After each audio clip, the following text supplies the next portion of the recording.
सभी को नमस्कार।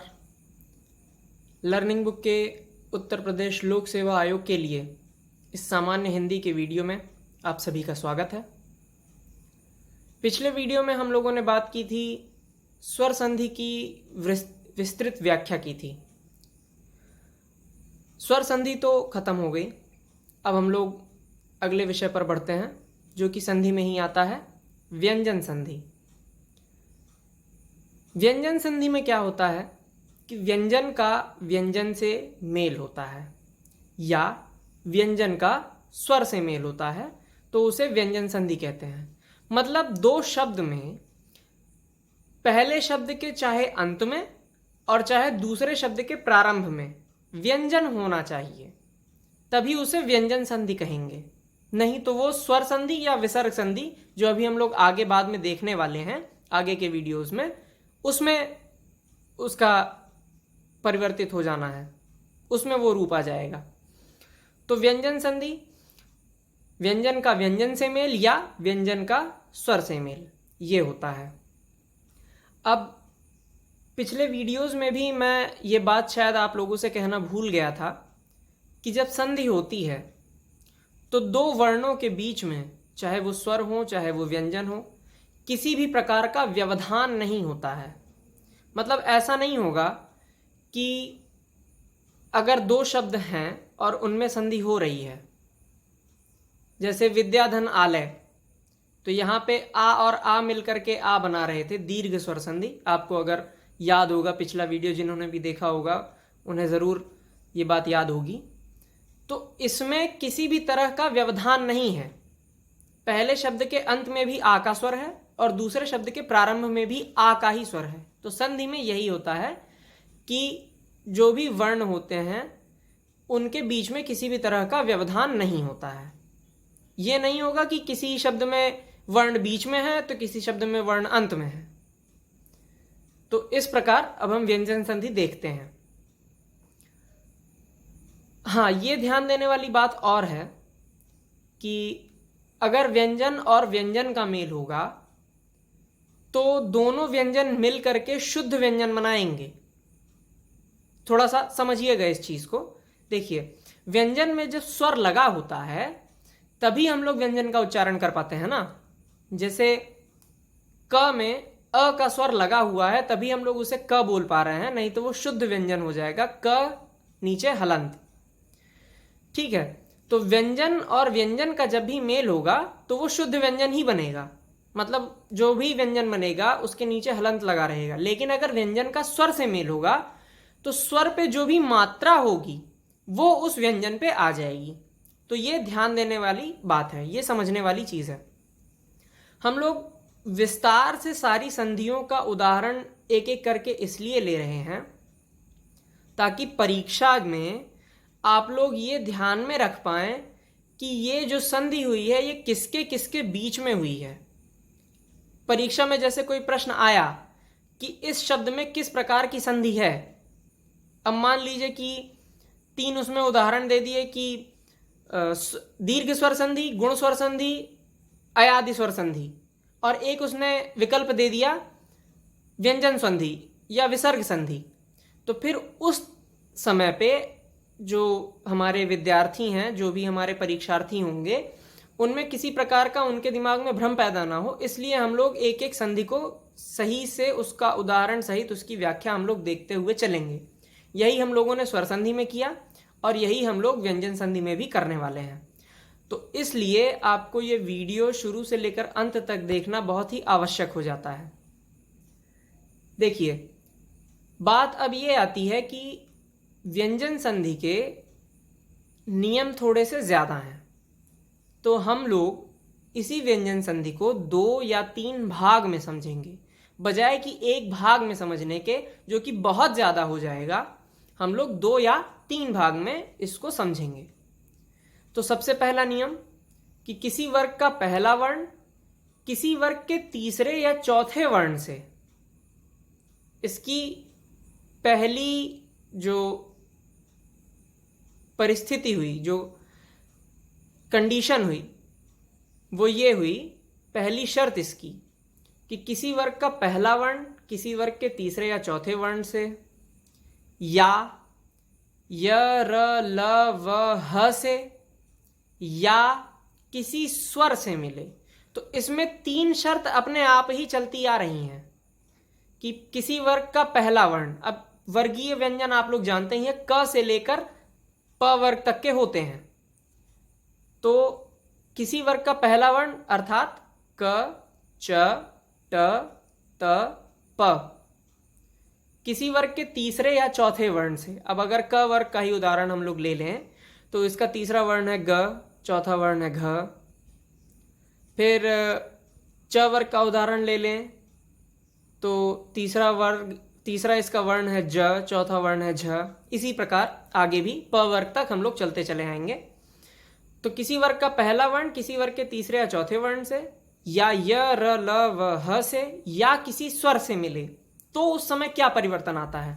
देखिए, ध्यान दीजिएगा। क का ग में परिवर्तन हो जाना है। मतलब अगर पहले शब्द का अंतिम वर्ण क है और दूसरे शब्द का प्रथम वर्ण जो है वो तीसरा या चौथा वर्ण है, या य र ल व ह में से है, या कोई स्वर है, तो वही जो क होगा, जो पहले शब्द का अंतिम वर्ण होगा, वो ग में परिवर्तित हो जाएगा। और अगर स्वर से ये मिल रहा है तो उस स्वर की मात्रा लग जाएगी, जो नया वर्ण बनेगा उस पर। जैसे उदाहरण के तौर पर हम लोग देखते हैं कि क का ग, मतलब क शुद्ध व्यंजन और ग शुद्ध व्यंजन। ठीक है, जैसे सबसे पहला उदाहरण दिक धन अंबर। अब इसमें देखिए क्या हो रहा है कि दिक, क शुद्ध व्यंजन, पहले शब्द का अंतिम वर्ण, धन अंबर, अ का स्वर आ गया, अ स्वर से इसकी संधि हो रही है इस व्यंजन की, तो ये बन गया दिगंबर। क्योंकि जो शुद्ध व्यंजन क होगा वो तो ग में परिवर्तित हो ही जाएगा शुद्ध व्यंजन में, साथ में उसके अ का स्वर लग गया, तो हो गया दिगंबर। इसी प्रकार दूसरा उदाहरण हम लोग देखते हैं, वाक धन ईश। तो क तो ग में परिवर्तित हो ही गया पहले ही, साथ में उस पे ई का स्वर लग गया, तो बन गया वागीश। इसी प्रकार दूसरा उदाहरण देखते हैं, च का ज में क्या है इसका उदाहरण, अच धन अंत। तो च जो शुद्ध व्यंजन है वो अ से मिलकर के ज तो बन ही गया, साथ में अनुस्वार भी लग गया, अ का स्वर भी लग गया, तो ये बन गया अजंत। इसी प्रकार ट का ड, मतलब ट शुद्ध व्यंजन का ड शुद्ध व्यंजन में, उदाहरण के लिए षट धन आनन, तो बन गया षडानन। ट और आ मिलकर के साथ में स्वर भी लग गया और ट ड में परिवर्तित भी हो गया, तो बन गया षडानन। त शुद्ध व्यंजन का द शुद्ध व्यंजन, ये इसका उदाहरण हम लोग देखते हैं, सत धन आशय, तो बन गया सदाशय। त परिवर्तित हो गया, साथ में उस पे आ का स्वर लग गया। फिर प शुद्ध व्यंजन का ब शुद्ध व्यंजन, जैसे अप धन ज, ये बन गया, अब प परिवर्तित होकर के ब शुद्ध व्यंजन बन गया। अब यही देखिएगा, क से लेकर के त तक का जो उदाहरण है उसमें हम लोग देखते आ रहे हैं कि स्वर के साथ संधि हो रही है, व्यंजन की स्वर के साथ संधि हो रही है। लेकिन अंतिम उदाहरण जो प का है, प वर्ग का, उसमें व्यंजन के साथ ही संधि हो रही है, तो इस वजह से ब भी शुद्ध व्यंजन बनेगा और ज लग जाएगा साथ में, तो अब जो हो जाएगा वो। इस प्रकार ये हो गया हमारा पहला नियम। ठीक है, आपको ध्यान आप दे रहे होंगे कि जो ये नियम है इसमें किसी भी वर्ग का पहला वर्ण जब संधि उसकी हो रही है इस नियम के अनुसार, तो वो अपने ही वर्ग के तीसरे वर्ण में परिवर्तित हो जा रहा है। क परिवर्तित हो गया ग में, च हो गया ज में, ट हो गया ड में, त हो गया द में, प हो गया ब में, अपने ही वर्ग के तीसरे वर्ण में परिवर्तित हो जा रहा है। ठीक है, तो ये हो गया पहला नियम। समझने वाली ही सारी बातें हैं इसमें, इसलिए शुरू से लेकर के अंत तक इस वीडियो को देखिएगा ज़रूर। बीच में से अगर आप कहीं शुरू कर देंगे तो आपको समझ में शायद ना आए। दूसरा हम लोग नियम पकड़ते हैं, किसी वर्ग के पहले वर्ण का मेल न या म वर्ण के साथ हो। ठीक है, किसी वर्ग के पहले वर्ण का मेल न या म वर्ग के साथ हो तो क्या होता है। सबसे पहले हम लोग पहले वर्ग से शुरू करेंगे, क वर्ग से। क का परिवर्तन हो जाएगा ङ में। ठीक है, क का परिवर्तन हो गया ङ में। उदाहरण के लिए वाक धन मय, क और म मिले, अंतिम वर्ण क, दूसरे का पहला वर्ण म, क और म मिले, ङ बन गया, ङ का स्वर बन गया। ठीक है, ङ व्यंजन बन गया और ये शब्द हो गया अंत में जाकर के वांग्मय। दूसरा उदाहरण देखते हैं, च का य में, च शुद्ध व्यंजन बन जाएगा य शुद्ध व्यंजन। उदाहरण के लिए अच धन नाश तो बन गया अन्नाश। तीसरा देखते हैं, ट का ण में, षट धन मूर्ति बन गया षण्मूर्ति।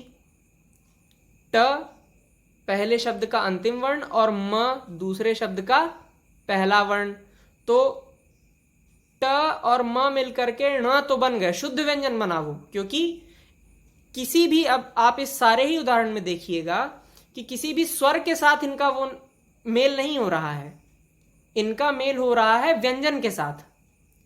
तो ये सारे के सारे ही शुद्ध व्यंजन बनेंगे, जो नया व्यंजन बनेगा। तो षण्मूर्ति, सब में आप आधा ही देख रहे होंगे, चाहे वांग्मय हो, चाहे अन्नाश हो, चाहे षण्मूर्ति हो। अगला उदाहरण हम लोग देखते हैं, त शुद्ध व्यंजन का बन जाएगा न शुद्ध व्यंजन। जैसे उत धन नति तो बन गया उन्नति।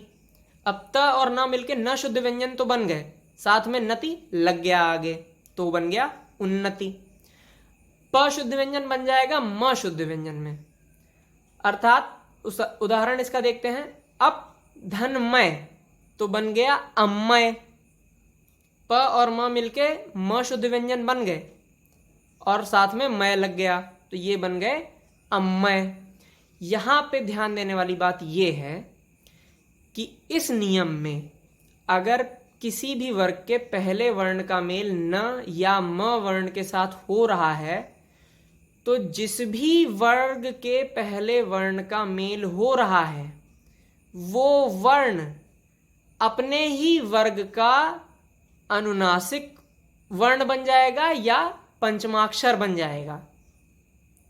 का बन गया ङ, च बन गया य, ट बन गया ण, त बन गया न, प बन गया म। ठीक है, तो यहां तक मुझे लगता है कि आप लोगों को समझ में आ गया होगा।